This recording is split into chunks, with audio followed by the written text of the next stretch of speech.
Hello दोस्तों, I am Rahul, your math teacher. बच्चों, आज स्टार्ट करते हैं अपनी एक्सरसाइज 3.6 का क्वेश्चन नंबर 2। देखिए क्या कहता है बच्चों। कहता है Ritu can row downstream 20 kilometre in 2 hour and upstream 4 kilometre in 2 hour. Find her speed of rowing in still water and the speed of current water. देखो, कहता है कि जो ऋतु है वो डाउन स्ट्रीम में 20 किलोमीटर जाती है बेटा, कितने घंटे में? 2 घंटे में। और अपस्ट्रीम में जाती है 4 किलोमीटर, कितने घंटे में? 2 घंटे में। कहता है find her speed of rowing in still water, यानी कहता है कि speed of in the still water. Steel का मतलब क्या होता है बेटा? जो स्टिल वाटर, स्टिल वाटर का मतलब होता है शांत जल। ठीक है, शांत जल मतलब कि जो ठहरा हुआ पानी होता है उसको हम स्टिल वाटर बोलते हैं। And the speed of the current water, speed of the current water. Current का मतलब जब पानी का क्या हो रहा है बच्चों? फ्लो हो रहा है, उसको हम क्या बोलते हैं? Current water. तो देखिए इस क्वेश्चन को करते हैं। पहले हमें ये पता होना चाहिए कि अपस्ट्रीम क्या होता है और डाउनस्ट्रीम क्या होता है। तो चलो अपस्ट्रीम और डाउनस्ट्रीम के बारे में अच्छे से डिस्कस करते हैं। तो देखिए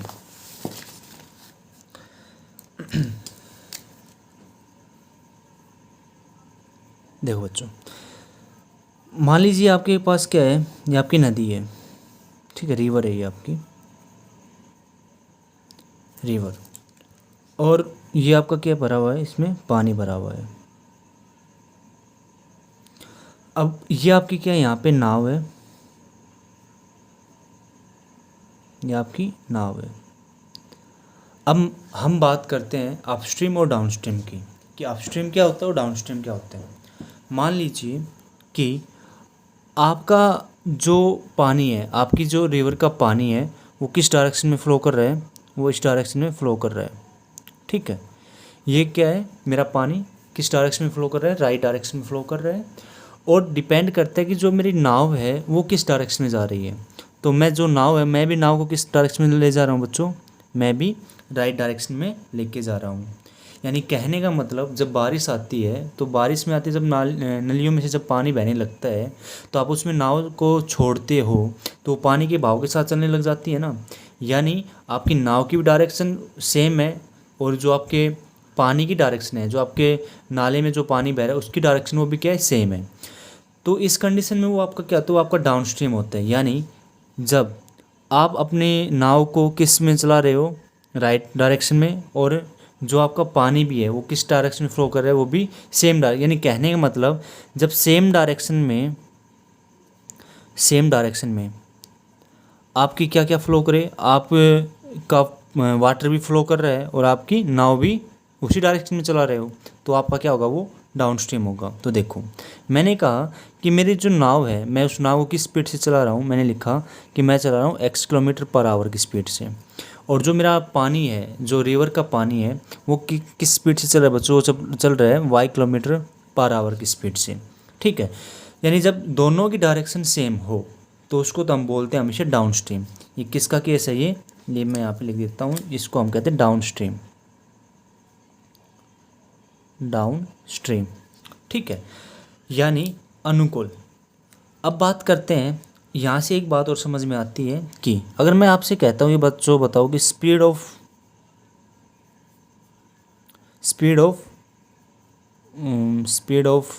शिप या स्पीड ऑफ नाव, जो भी है, स्पीड ऑफ डाउन स्ट्रीम, उसकी क्या हो जाएगी बच्चों?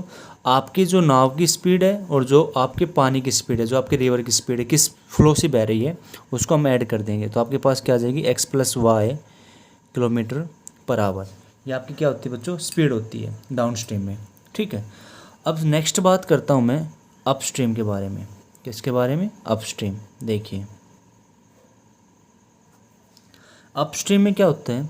सेम वही बात कि ये मेरी क्या है? एक रिवर है। ठीक है, यहाँ पे मैंने फिर से क्या लगाया? मैंने एक नाव ली है, ये मैंने नाव ली। अब यहाँ पे क्या होता है? मान लीजिए आपकी नाव अपोजिट डायरेक्शन में कर रही है, यानी आपका जो पानी है, जो रिवर है, रिवर का जो पानी है वो किस डायरेक्शन में फ़्लो कर रहा है? वो इस डायरेक्शन में फ़्लो कर रहा है, राइट की तरफ। और जो आपकी नाव है वो किस डायरेक्शन में फ़्लो कर रही है बच्चों? इस डायरेक्शन में, राइट की, लेफ़्ट की तरफ। तो सेम कंडीशन कि मैं जो स्पीड ऑफ बोट है वो क्या लेके चल रहा हूँ मैं, x किलोमीटर पर आवर लेके चल रहा हूँ, और जो स्पीड ऑफ करंट वाटर है यानी बहता हुआ पानी, उसका क्या लेके चल रहा हूँ मैं, y किलोमीटर पर आवर। अब डिपेंड करता है ये किसका कंडीशन होती है बच्चों, अपस्ट्रीम की कंडीशन होती है। ठीक है, अब मैं कहता हूँ कि स्पीड इन अपस्ट्रीम, तो अपस्ट्रीम में क्या हो जाएगी स्पीड, तो हमेशा याद रखना कि x minus Y kilometre per hour, x minus Y kilometre per our.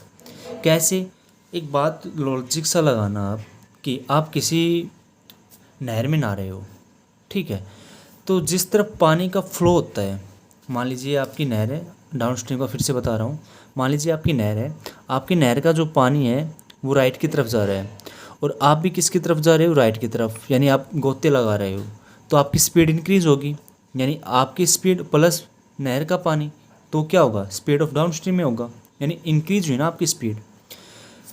बात आती है अपस्ट्रीम की।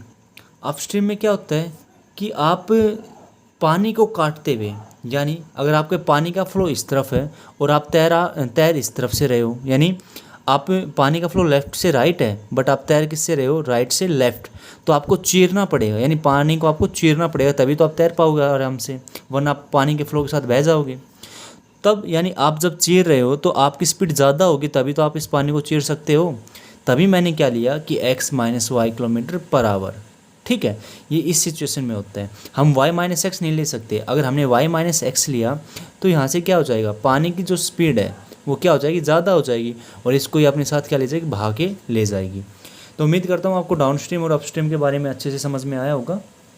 तो चलो क्वेश्चन की तरफ बढ़ते हैं। अब देखो क्वेश्चन क्या कहता है बच्चों, कहता है Ritu can row downstream 20 kilometre hour in two hour, यानी जो रितु है वो डाउन स्ट्रीम में कितने किलोमीटर जाती है बच्चों, 20 किलोमीटर कितने घंटे में, 20 किलोमीटर जाती है 2 घंटे में। तो देखो यहाँ से क्या पता चला कि मैं यहाँ से क्या लेता हूँ, मैंने स्पीड तो पहले ही मान ली, पर अकॉर्डिंग टू क्वेश्चन ही समझाने के लिए था, मैं लेता हूँ बच्चों कि लेट द स्पीड ऑफ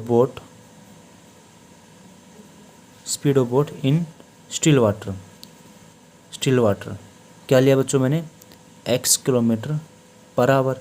ठीक है, और फिर क्या लेता हूँ, स्पीड इन करंट वाटर, जो आपका करंट वाटर था उसकी मैंने क्या ली बच्चों, y किलोमीटर पर आवर।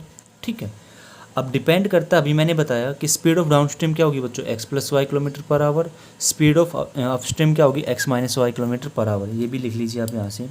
तो मैंने क्या लिखा कि स्पीड अपस्ट्रीम में लिख लेता हूँ मैं, तो अपस्ट्रीम का क्या हो जाएगा बच्चों, मेरे पास x minus Y kilometre per hour, और स्पीड किस में, डाउन स्ट्रीम में, तो डाउन स्ट्रीम का क्या हो जाएगा बच्चों, x plus Y kilometre per hour. तो क्वेश्चन में देखो उसने क्या कहा है कि जो ऋतु है वो डाउन स्ट्रीम में तैराकी करती है 20 किलोमीटर इन 2 आवर। तो यहाँ से आप क्या लिखोगे, तो यहाँ से लिखोगे क्या कि टाइम टेकन, केस फर्स्ट की बात कर रहा हूँ मैं यहाँ से, time taken to cover 20 kilometre downstream, 20 kilometre downstream in 2 hour, यानी 20 किलोमीटर उसने कितने घंटे में तैरी की बच्चों, 2 घंटे में। तो अब आपको पता है कि जो टाइम का फॉर्मूला होता है वो किसके बराबर होता है, टाइम आपको पता है डिस्टेंस अपॉन स्पीड के बराबर होता है। तो देखिए हमें पता है कि जो टाइम है वो किसके बराबर होता है बच्चों, डिस्टेंस अपॉन स्पीड। ठीक है, अब मैंने किसकी बात की है, डाउन स्ट्रीम की बात की है। अब जब मैंने डाउन स्ट्रीम की बात की है तो आपको पता है टाइम उसने कितना लिया मेरे प्यारे बच्चों, 2 घंटे लिए। ठीक है, डिस्टेंस कितनी ट्रैवल की थी उसने, अभी देख के बताते हैं हमें, डिस्टेंस 20 किलोमीटर, कितनी किलोमीटर, 20 किलोमीटर। और स्पीड, हम स्पीड किसकी लेंगे कि डाउन स्ट्रीम में चले तो x plus Y kilometre per hour, तो मैंने क्या लिया, x plus Y kilometre per hour. तो किलोमीटर से किलोमीटर कैंसिल, आवर से आवर कैंसिल हो जाएगा, तो आपके पास यहाँ से क्या बनेगा, एक लीनियर इक्वेशन बनेगी बच्चों। ठीक है, तो अपने पास 2 लीनियर इक्वेशन बनेंगी और उनको सोल्व करने के बाद हमारे पास x और y की वैल्यू आ जाएंगी। तो हम क्या करेंगे, इनका क्रॉस मल्टीप्लिकेशन। तो यहाँ से क्या हो जाएगा, 2 into X plus Y is equal to 20, तो देन 2 से आप 20 कैंसिल कर दोगे तो आपके पास क्या आएगा, x plus Y is equal to 10। आप इसको नाम दे दीजिए इक्वेशन फर्स्ट। ये मेरी क्या आ गई बच्चों, इक्वेशन फर्स्ट आ चुकी है। ठीक है, अब उसके बाद हमें क्या करना है, ये तो काम था किसका, डाउन स्ट्रीम का। अब मैं किसकी बात करता हूँ, मैं बात करता हूँ अपस्ट्रीम की। तो फिर मैंने क्या किया, केस सेकंड के लिए कि टाइम टेकन टू कर्व कितने किलोमीटर था बच्चों, देखते हैं एक बार अपना 4 किलोमीटर अपस्ट्रीम। यानी अब उसने 4 किलोमीटर चलने तैराकी के लिए कितना टाइम लिया बच्चों, 2 घंटे लिए हैं। ठीक है, तो हमें अभी पता है कि जो टाइम होता है मेरा वो किसके बराबर होता है बच्चों, डिस्टेंस अपॉन स्पीड के। अब टाइम मेरा क्या है, 2 घंटे, डिस्टेंस कितनी है 4 किलोमीटर, और स्पीड किसकी बात कर रहा हूँ अब मैं, अपस्ट्रीम की बात कर रहा हूँ। तो मेरे पास क्या आएगा, x minus Y kilometre per hour. तो किलोमीटर से किलोमीटर कैंसिल, अब ये आवर है, इसका मतलब समझो आप, किलोमीटर पर मैंने क्या लिखा, x minus Y kilometre per hour. यानी इसको मैं ऐसे लिख सकता हूँ, x minus Y kilometre upon hour, और ये आवर कौन सी टर्म हो जाएगी, फोर्थ, और फोर्थ किसके साथ, फर्स्ट के साथ। तो आवर से आवर क्या हो जाता है, यहाँ से डायरेक्ट मैंने क्या कर दिया, कैंसिल कर दिया। ठीक है, तो यहाँ से आपके पास क्या आएगा बच्चों, 2 is equal to 4 x minus Y. यहाँ से हम एक इक्वेशन और बनाएंगे। तो देखो हमने फिर से क्या किया, इसका cross multiplication, 2 into X minus Y is equal to 4, 2 2 जा 4, यानी x minus Y is equal to 2। आपके पास यहाँ से क्या आ गया बच्चों, 2 इक्वेशन आ गई। अब हमें क्या करना है, solve equation first and second. तो देखिए हम इक्वेशन फर्स्ट और सेकंड को सोल्व करते हैं। तो बच्चों मैंने लिखी इक्वेशन फर्स्ट क्या थी मेरे पास, कि x plus Y is equal to 10 equation first है, और x minus Y is equal to 2 आपके पास इक्वेशन सेकंड है। तो देखो सोल्व करनी है तो मैं क्या करता हूँ कि ऐड कर देता हूँ, add equation first and equation second. तो जब लेफ़्ट में आप लेफ़्ट को ऐड करते हो तो x plus Y plus X minus Y 10 plus 2, तो y से y कैंसिल होगा, आपके पास क्या बचा 2x, यहाँ से क्या है 12, यानी x की वैल्यू आपके पास क्या है बच्चों 6 आ गई है। ठीक है, अब मैं क्या करना है, मुझे y की वैल्यू निकालनी है। तो मैं क्या कहूँगा, put the value of x in equation first. तो then x 6 plus Y is equal to 10, then y की वैल्यू आपके पास क्या आ जाएगी बच्चों, y की वैल्यू आ जाएगी आपके पास 4। अब हमें ये पता होना चाहिए कि मैंने x किसको माना था, y किसको माना था। यानी जो x है वो क्या है मेरा पास, speed in still water, x kilometre per hour माना था ना मैंने। तो स्पीड इन स्टिल वाटर कितना है बच्चों मेरे पास, 6 किलोमीटर पर आवर। और यहाँ से क्या है, speed in current water, speed of current water.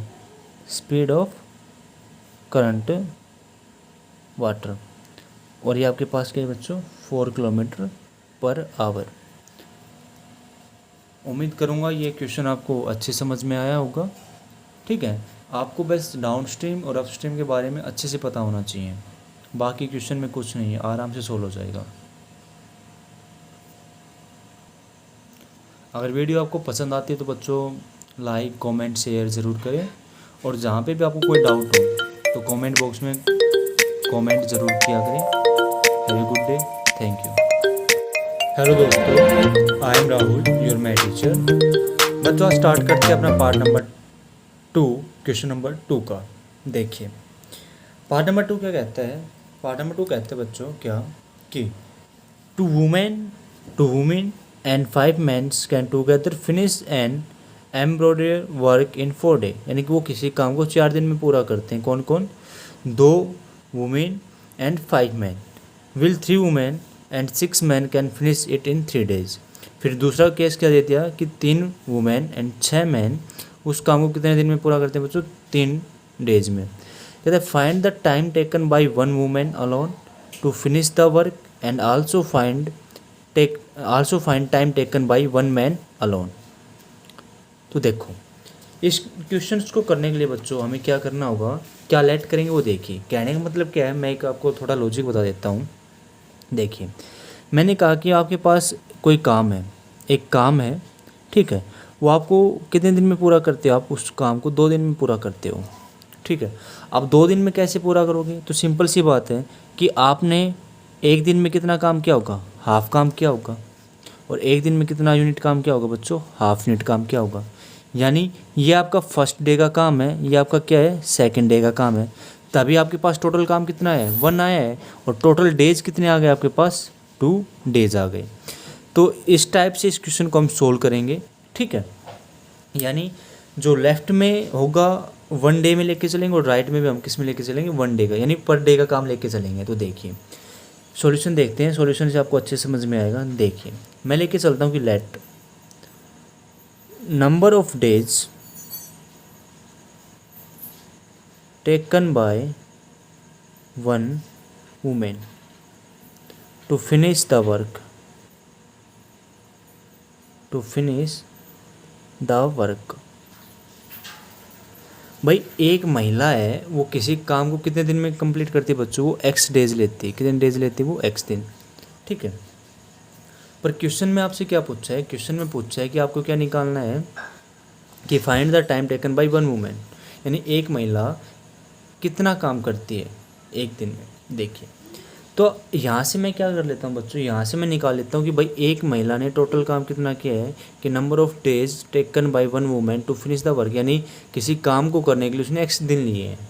तो मैं यहाँ से क्या करता हूँ कि मैं एक दिन का काम निकाल लेता हूँ कि भाई एक दिन में उसने कितना काम किया, तो आपका क्वेश्चन भी सोल्व हो जाएगा।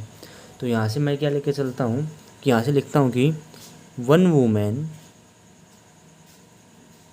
1 डेज वर्क, 1 डेज वर्क। या आप ये भी कह सकते हो क्या कि पर डे वर्क, और आप क्या कह सकते हो पर डे वर्क, कि उसने कितना काम किया है पर डे। तो देखो यहाँ से अभी मैंने बताया था कि एक दिन में जो आपका एक काम है वो आपने कितने दिन में किया 2 दिन में, यानी आपने एक दिन में तो आधा काम किया होगा, तो दूसरे दिन में आधा काम किया होगा। सेम ऐसे ही आपने टोटल कितना टाइम लिया है x टाइम लिया है, तो यहाँ से मैं क्या कहूँगा पर डे, यानी आपका जितना डे है उसके आप क्या करते हो उससे डिवाइड करते हो उसके काम को। तो उसका काम कितना है, एक वुमेन ने 1 डे का वर्क निकालना है ना मुझे, तो क्या लिखोगे आप 1/x, यानी पर डे में वो कितना काम करती है बच्चों 1/x काम करती है, ठीक है। सेम कंडीशन मैं किसके साथ करूँगा, मैन के साथ लेके चलूँगा। तो मैन के साथ मैंने क्या लिया कि let number of days taken by 1 man to finish the work. तो बच्चों मान लीजिए आदमी ने कितने दिन में काम कंप्लीट किया है, वो y दिन में काम कंप्लीट किया है। अब एक आदमी ने y दिन में क्या किया है, काम को कंप्लीट किया है, ठीक है। तो मैं यहाँ से भी उसका क्या निकालूंगा, पर डे वर्क निकाल सकता हूँ, पर डे वर्क। तो वो कितना काम करेगा 1/y काम करेगा ना एक दिन का, यानी एक दिन में उसने कितना काम किया है 1/y, तभी तो आपके पास y बनेगा 1/y plus 1/y plus 1/y, यानी छोटा छोटा जुट के, यानी एक दिन में उसने हाफ काम किया, दूसरे दिन में भी उसने हाफ काम किया, तभी तो उसका एक काम हुआ कंप्लीट।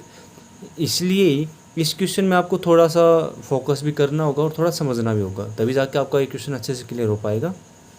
तो देखिए अब क्वेश्चन की तरफ बढ़ते हैं। ये तो आपका बेसिक था कि आपको करना क्या है। देखिए कहता है कि 2 women and 5 man can together finish the work. यहाँ से आपका केस फर्स्ट बनेगा बच्चों, कितने 2 वुमेन, यानी आपके पास कितने काम कर रहे हैं, आप 2 वुमेन काम कर रही हैं, कितने मैन काम कर रहे हैं बच्चों 5 मैन, और कितने दिन में काम कर रहे हैं बच्चों together finish the embroidering work in 4 day, यानी वो टोटल कितने दिन ले रहे हैं बच्चों 4 दिन लेके चल रहे हैं। तो अगर मैं ऐसे सोल्व करूं, भाई 2 मैन है 5 महिलाएं, 2 वुमेन है और 5 मैन है, और वो टोटल काम 4 दिन में कर रहे हैं। अब मुझे ये तो नहीं पता ना कि भाई एक वुमेन ने 2 वुमेन ने कितना काम किया है, 5 मैन ने कितना काम किया है। तो आपको इस क्वेश्चन को कैसे सोल्व करना है, तो आपको एक बात बताएं कि भाई जो एक महिला थी, एक वुमेन थी, उसने पर डे का काम कितना किया है 1/x किया है। तो अब 2 महिलाएं कितनी करेंगी 2x, 2/x, यानी एक महिला का 1/x है, तो 2 महिला क्या हो जाएगा बच्चों 2 × 1/x प्लस बात आती है मैन की। तो भाई एक आदमी का पर डे का वर्क कितना है 1/y, तो 5 आदमियों कितना हो जाएगा बच्चों 5 × 1/y। अब यहाँ पे 4 डेज है, ये क्या है यहाँ पे 4 डेज, यानी इन्होंने टोटल काम 4 दिन में किया है। अब एक बात सोचना, यहाँ पे मैंने कहा था कि एक काम वो 2 दिन में करता है, यानी आधा काम एक दिन में किया, आधा काम दूसरे दिन में किया, तभी तो उसके 2 दिन हुए। अब यहाँ पे 4 दिन है, तो यहाँ से मैं क्या कह सकता हूँ 4 दिन को, मान लीजिए उसने 1/4 काम किया है, फिर 1/4 काम किया, फिर 1/4 काम किया, फिर 1/4 काम किया, तभी तो जाके इसका क्या बना, वो कंप्लीट 4 डेज बने। तो यहाँ से भी उसने ये पर डे का निकाल रहा हूँ भाई, कंफ्यूज मत होना, ये मैंने पर डे का लिखा है कि उन 2 महिलाओं ने कितना काम किया पर डे में, 2 × 1/x। 5 महिलाओं ने कितना किया है, 5 × 1/y। अब 4 डेज़ की बात आई तो मैं क्या लिखूँ, 1/4 लिखूँगा, क्योंकि मैं किसका काम कर रहा हूँ अभी, पर डे के हिसाब से, कि इन्होंने कितना काम किया है, 1/4। इन्होंने कितना काम किया बच्चों, 1/4। तो यहाँ से आप मल्टीप्लाई करोगे तो क्या आएगा, 2/x + 5/y = 1/4। तो देखिए, बढ़ते हैं आगे, अपने पेज को बढ़ाते हैं। देखिए, यानी अब मेरे पास क्या जाएगा बच्चों, मेरे पास आएगा 2/x + 5/y = 1/4। ठीक है। अब यहाँ से आपके पास ये क्या बन गई, इक्वेशन फर्स्ट बन गई है। ठीक है। अब देखिए, केस सेकंड क्या कहता है, केस सेकंड कहता है आपसे कि क्या, कि will 3 women and 6 man can finish it in 3 days. अब कहता है कि 3 वुमेन काम करेंगी और 6 मैन मिलकर काम करते हैं, कितने दिन में फिनिश करते हैं, उसको 3 दिन में फिनिश करते हैं। तो केस सेकंड में आपके पास क्या बना कि 3 वुमेन + 6 मैन, और कितने दिन में फिनिश करते हैं बच्चों, 3 डेज़ में। अपने पास फिर से वही काम कि भाई एक वुमेन कितना करती थी, मेरे 1/x करती थी, तो यहाँ से 3 वुमेन कितना करेंगे बच्चों, मेरे पास 3 × 1/x। यहाँ से 6 मैन कितने करेंगे, 6 × 1/y। अब यहाँ पे 3 डेज़ आए हैं, जैसे ही मैंने 3 डेज़ का बात किया तो एक काम को मैं किससे डिवाइड कर दूंगा, 3 से, इसको भी 3 से, इसको भी 3 से। अब जब आप इनको ऐड करोगे तो आपके पास टोटल एक काम आएगा ना, और कितने दिन हो गए, फर्स्ट डे, सेकंड डे और third day, first day, second day और थर्ड डे। तो यहाँ से मैं क्या कहूँगा कि 1/3, यानी जो ये मैंने निकाला, ये किसका निकाला बच्चों, पर डे का निकाला है। तो एक बात याद रखना कि जब भी इस टाइप के आप क्वेश्चन करते हो तो लेफ्ट हैंड साइड में भी और राइट हैंड साइड में भी आप पर डे के हिसाब से काम करके, इस पर डे के हिसाब से आप काम को लेकर चलोगे, अदरवाइज़ आप इसको सोल्व नहीं कर पाओगे। सोल्व तो कर पाओगे पर इसकी एक शॉर्ट ट्रिक होती है जो एसएससी सीजीएल में यूज़ होती है, मैं आपको करवा नहीं रहा। तो देखिए, यहाँ से 3 × 1/x क्या होगा बच्चों, 3/x हो जाएगा, 6 × 1/y क्या हो जाएगा, 6/y, और यहाँ से 1/3। ठीक है, ये आपकी क्या आ गई बच्चों, इक्वेशन नंबर 2 आ गई है। अब डिपेंड करता है कि हम इसको सोल्व कैसे करेंगे। अब सोल्व करने के लिए हमें पता है कि हमने एक रिड्यूस, जब इक्वेशन ऐसी आई तो हमने इनको रिड्यूसिबल फॉर्म में किया था। तो देखिए, इसमें हम क्या करते हैं कि यहाँ पे मेरा x और y है, तो मैं क्या कहूँगा कि पुट 1/x को क्या पुट कीजिए, आप u पुट कर दीजिए, और 1/y को आप क्या पुट कर दीजिए, v पुट कर दीजिए। तो इक्वेशन फर्स्ट को अरेंज करेंगे तो आपके पास क्या आ जाएगा, 2u + 5v = 1/4। यहाँ से आप मल्टीप्लाई कीजिए, आप मल्टीप्लाई भी कर सकते हैं, मल्टीप्लाई कर दीजिए, 4 × 2 = 8, 8u + 5 × 4 = 20v = 1। ये आपकी नई इक्वेशन क्या बन के आ गई, थर्ड आ गई। आपने अरेंज किसको किया, ये अरेंज किया आपने इक्वेशन फर्स्ट को। सेम मैं कहता हूँ, मैंने अरेंज यहीं पे लिख देता हूँ कि मैं अरेंज किसको कर रहा हूँ, इक्वेशन सेकंड को। तो इक्वेशन सेकंड को करूँगा तो यहाँ से क्या बनेगा मेरे पास, 3u + 6v = 1/3। फिर से क्रॉस मल्टीप्लाई करोगे तो 3 × 3 = 9u + 6 × 3 = 18v = 1। ये आपके पास क्या आ गई, इक्वेशन नंबर 4 आ गई है। अब देखिए, अब डिपेंड करता है कि हमें अपना क्वेश्चन को सोल्व आउट भी करना अच्छे से, तो वो कैसे करेंगे। तो देखो, अब यहाँ से एक लंबा चौड़ा ही काम हो गया। अब आपको 9 से मल्टीप्लाई करनी होगी, यहाँ से आपको 8 से नहीं, यहाँ से आपको 9 से, यहाँ से आपको 8 को। तो इसको रहने दीजिए, इसको आप सिंपलेस्ट में मत बनाइए इसको। ठीक है, जो आपके पास है ना वही ले लीजिए। आपके पास क्या है, मैं इसको दोबारा बताता हूँ आपको एक बार। तो आपके पास क्या आएगी, यहाँ से जो इक्वेशन फर्स्ट को अरेंज किया आपने, तो आपके पास है 2u + 5v = 1/4। ठीक है, इक्वेशन थर्ड नाम दे दीजिए आप इसे। और जब आप इक्वेशन 2 को करते हो तो आपके पास क्या है, 3u + 6v = 1/3, इसको नाम दीजिए 4। अब सिंपल सी बात है, जब आप इसको सोल्व करोगे तो आप किसी को भी एक बार अच्छे से बना लीजिए। मैं इसकी मल्टीप्लाई 2 से कर देता हूँ, इसकी मल्टीप्लाई 3 से, क्योंकि u का कोफिशिएंट क्या हो जाएगा, सेम हो जाएगा। तो मैंने इसको मल्टीप्लाई किससे किया बच्चों, 2 से किया है, और इसको मल्टीप्लाई मैंने किससे किया है, 3 से किया है। तो जब आप करोगे तो 2 आप इसको 3 से करोगे, आप इसको 2 से करोगे, सॉरी, देन 3 × 2 = 6u बनेगा आपके पास, 3 × 5 = 15v, और यहाँ से जब 1/4 की मल्टीप्लाई 3 से करोगे तो आपके पास क्या आएगा, 3/4। फिर यहाँ से आपके पास क्या आएगा 3 2 6u प्लस 6 2 12v, और जब आप 1/3 की मल्टीप्लाई 2 से करोगे तो आपके पास क्या आएगा बच्चों 2/3। तो यहाँ से मैं इस इक्वेशन में से इसको क्या करता हूँ सब्ट्रैक्ट कर देता हूँ। मान लीजिए आपका इक्वेशन नंबर ये 5th आ गई या आपकी 6th आ गई, तो मैंने सब्ट्रैक्ट किया तो सिंबल चेंज हो जाएंगे, तो ये कैंसिल। अब 15 में से 12 गए तो कितना बचेगा बच्चों 3v। अब यहाँ पे आपके पास क्या है 3/4 में से आपको क्या घटाना है 2/3, ठीक है। तो आप कैसे घटाओगे, आप इसका एलसीएम लेंगे, तो मैं इसको यहीं पे करवा देता हूँ कि 3v किसके बराबर होगा, आपने एलसीएम लिया 12 आएगा 4 और 3 का, देन 4 3 12, 3 3 9 माइनस 3 4 12, 4 2 8, यानी आपका क्या है बच्चों 3v = 1/12 आया, ठीक है। अब मुझे तो v की वैल्यू चाहिए, तो 3 किस में मल्टीप्लाई में इस तरफ आएगा तो किसका हो जाएगा डिवाइड का, तो 1/12 × 3, तो फिर जो v की वैल्यू क्या आएगी मेरे पास 1/36 आएगी। यानी अब मेरे पास v की वैल्यू भी आ चुकी है। अब मेरे पास जब v की वैल्यू आ चुकी है तो मुझे किसकी वैल्यू चाहिए u की वैल्यू चाहिए, तो आप किसी भी वैल्यू में पुट कर सकते हो। तो मैं कहता हूँ put the value of v in equation third, put the value of v in equation third. तो देखिए मैंने क्या कहा कि पुट द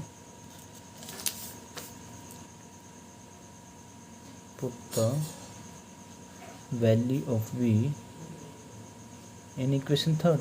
तो इक्वेशन जो थर्ड थी आपके पास क्या थी 2u, तो u की वैल्यू आपको पता ही नहीं है, हमें तो निकालनी है, प्लस 5v, और v की वैल्यू आपके पास क्या है 1/36 = 1/4। तो आपके पास यहाँ से क्या आएगा बच्चों 2u प्लस 5/36 = 1/4, और ये प्लस का राइट की तरफ जाएगा तो माइनस का हो जाएगा, तो आपके पास क्या है 2u = 1/4 माइनस 5/36, ठीक है। तो आपके पास क्या है 2u = 36 और 4 का एलसीएम लेते हैं तो क्या आएगा आपके पास 36 ही आएगा। तो 4 9 = 36, 36 × 36 आपने क्या 5 आएगा ऊपर, तो आपके पास क्या है 2u, 5 9 में से 5 को सेपरेट किया तो 4/36, 4 1 = 4, 4 1 = 4 9, 4 9 = 36। तो आपके पास 2u किसके बराबर है बच्चों 1/9, तो u की वैल्यू आपके पास क्या आएगी 1/9 × 2, क्योंकि ये 2 क्या पे है मल्टीप्लाई में इस तरफ आएगा तो डिवाइड में हो जाएगा, तो u की वैल्यू आ गया बच्चों आपके पास 1/18। यानी आपके पास u की वैल्यू भी आ चुकी है और v की वैल्यू भी आ चुकी है।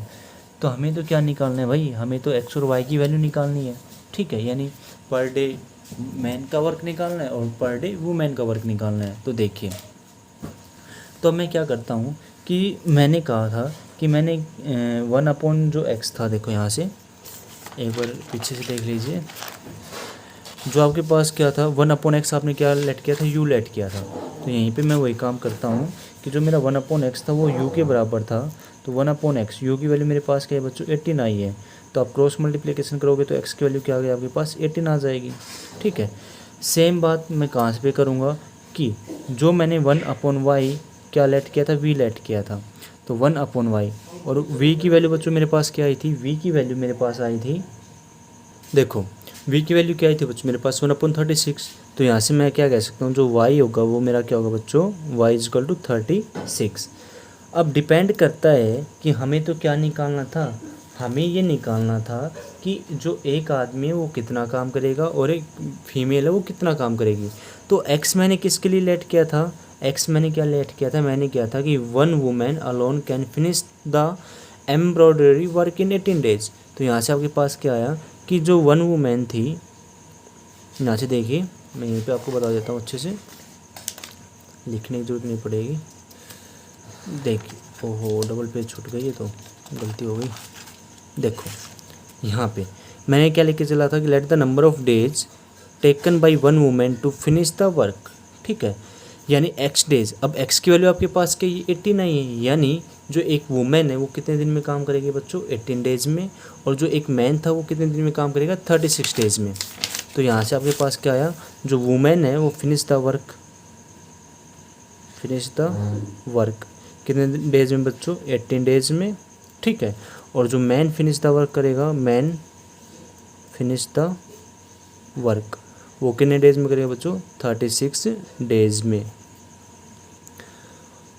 तो मैं उम्मीद करता हूँ आपको पार्ट सेकंड अच्छे समझ में आया होगा। वीडियो अच्छी लगे तो लाइक सब्सक्राइब शेयर ज़रूर करें। Have a good day. Thank you. मिलते हैं अपने पार्ट नंबर 3 की तरफ।